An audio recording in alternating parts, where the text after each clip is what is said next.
खुलुमबाय बे समाव बडलेण्ड इंखं टेलिभिजननि स्टुडियोआव आं मिथिका नार्जारी दिनैनि गाहाय रादाबफ्राव दङ। गुवाहाटी सानमारियाव नकल ट्रेभेल एजेन्सि हमदों। नगावआव सासे फोरोंगिरिखौ सिखाजों दानथारदों। मिरुनि बिथांखिफोर मावफुंनायाव 4.66 लाख कौटि रां खहा जादों।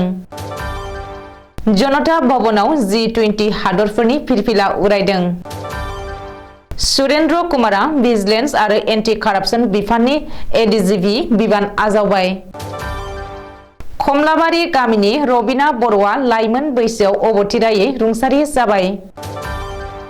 नैथि मंगलबार गोथार बाथौ सानखौ लोब्बा लानानै मायंपारा बाथौसालियाव खुंगा 30थि गोथार बाथौ सान फालिथाय। आनलानि सा 46 सोद्रोमाया धेकियाजुलियाव पुलिसनि खाथियाव सारेन्डार जादों।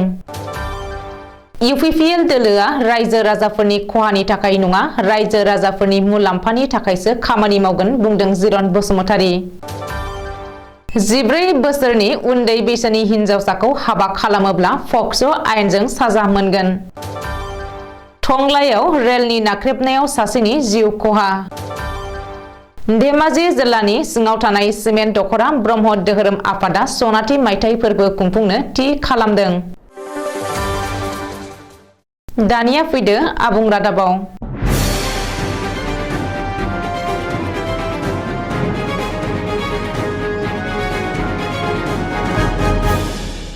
गुवाहाटी नोगोरमायाव सानफ्रामबो बांबोगासिनो दङ बायदि बायदि आयेन बेरेखा आरो दाय गोनां हाबा हुखा। गुवाहाटी नोगोरमायाव बे खेबाव ट्रेभेल एजेन्सिनि मुङाव रां लुथिग्रा सासे सुबुंखौ हमनो हादों। गुवाहाटी सानमारिनिफ्राय हमनो हादों नकल ट्रेभेल एजेन्सि। मिथिनो हानाय बायदिब्ला अंशुमान पाल मुंनि सासे सुबुङा सासे सुबुंखौ ब्रिटेनाव लानानै थांनायनि मुङाव रां लांदोंमोन। अंशुमान पालआ पल्टन बाजाराव थानाय visa service and discovery tours and travellers नि बिगोमा होननानै सिनायथिनो हादों। अंशुमान पालआ बै सुबुंनिफ्राय भिसा आरो उरां टिकेटनि मासुलनि थाखाय नोगोद 1,80,000 रां लांदोंमोन। थगायजानाय सुबुङा थांनाय 1 जानुवारि खालिनो बे रांखौ अंशुमाननो जमा होदोंमोन।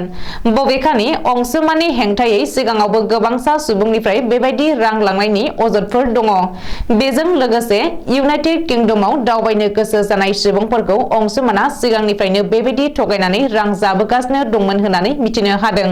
बे जाथायनि सायाव सानमारि पुलिसआ नायबिजिरनो जागायबाय। नगावआव मोनसे गिख्रंथाव बुथारनाय जाथाय।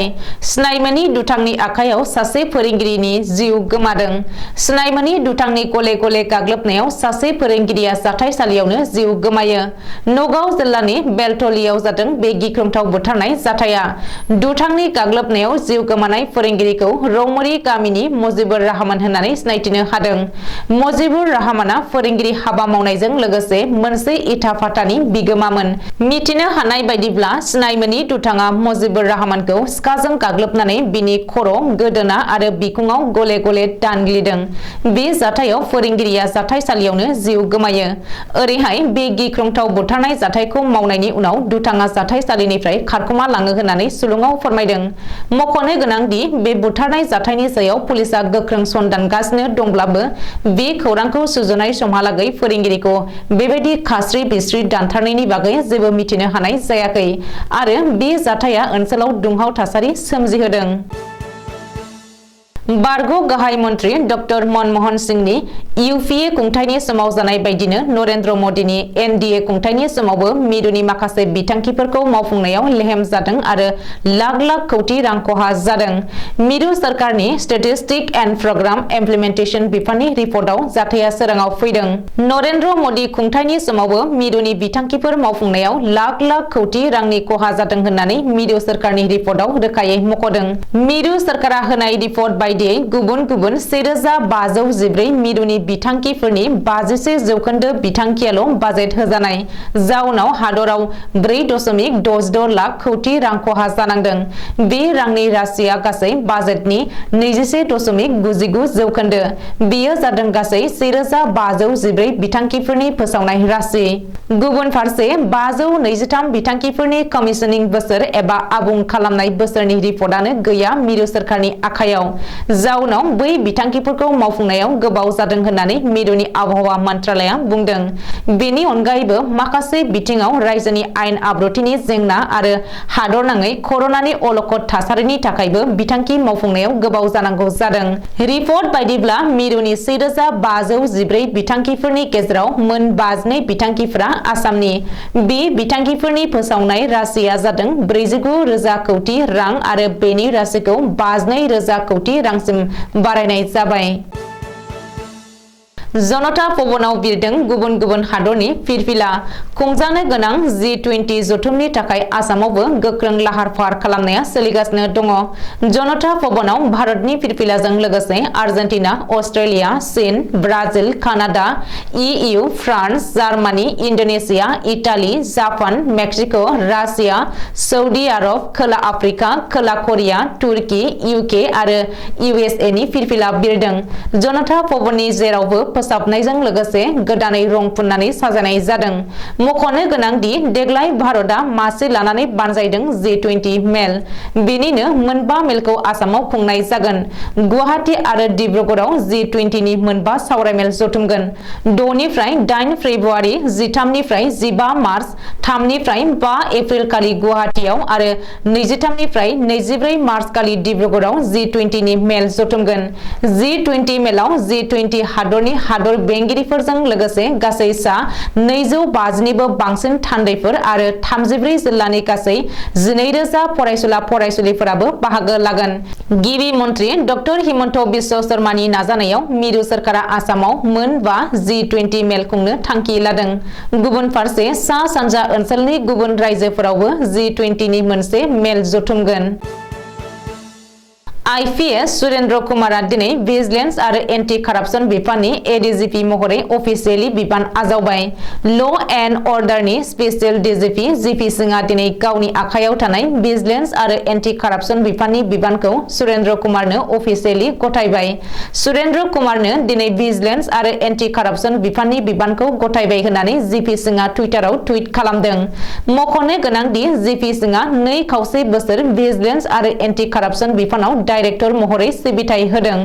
GP सिंहआ मासि सामलायनाय समाव रायजोआव लुथिनाय आरो जाख्ल'नायजों लोब्बा थानाय 200 निबो बांसिन केसफोरा रेजिस्टार जादों। बेखौबो मख'नो नांगोन दि IPS अफिसार सुरेन्द्र कुमारखौ IGP निफ्राय भिजिलेन्स आरो एन्टि कारापसननि ADGP महरै प्रमोशन खालामदों। बाक्सा जिल्लानि सालबारि महकुमानि बेन्दोङाव थानाय कमलाबारि गामिनि सबिन बर' आरो सित्रा बर'नि आंगो फिसाजो आरो सालबारि फरायसालिमानि बारग' फरायसा रबिना बर'आ 6 दानसोनिफ्रायनो किडनि आरो लिभाराव गोब्राब बेरामजों भुगिनांनानै दङमोन।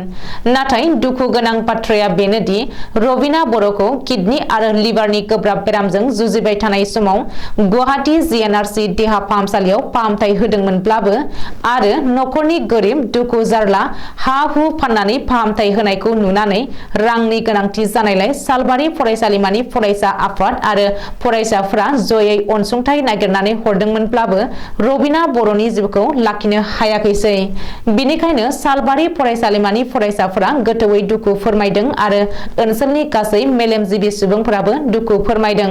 रबिना बर'आ समबारनि फुंबिलि समनि 9 रिंगासोआव बे बुहुमखौ नागारलांबाय अरायसमनि थाखाय। आसामनि गोबां जिल्ला आरो BTRनि गासै जिल्लायाव नैथि मंगलबार गोथार बाथौ सानखौ मेहेर गोनाङै गाजा गोमजायै खुंफुंनाय बायदि थिग बेबायदिनो बोसोरफ्रोमबो फालिनाय बायदिनो बाक्सा जिल्लानि सालबारि महकुमानि बेन्दोङाव थानाय माहारियारि मानास हाग्रामानि साखाथियाव थानाय मायंपारा गामिनि बाथौसालियाव खुंगा 30थि नैथि मंगलबार गोथार बाथौ सान फालिथायखौ मागो दाननि 8 आरो 9 खालारनि साननैनि हाबाफारिजों मेहेर गोनाङै खुंफुंनो आखायाव लादों। दिनै बेनिनो मागो दाननि 8 अक्ट' समबार बाराय नैथि मंगलबार गोथार बाथौ सान फालिथाय हाबाफारिजों लोब्बा लाखिनानै सेथि सानाव गामिनि गासै रायजोफोरा जयै लोगो लालायनानै गथ' गथाय बोराय बुरै सेंग्रा सिख्ला गासैनिबो थाखाय माखासे गेलेनाय बादायलायनाय आयदाफोरबो लानाय जादों।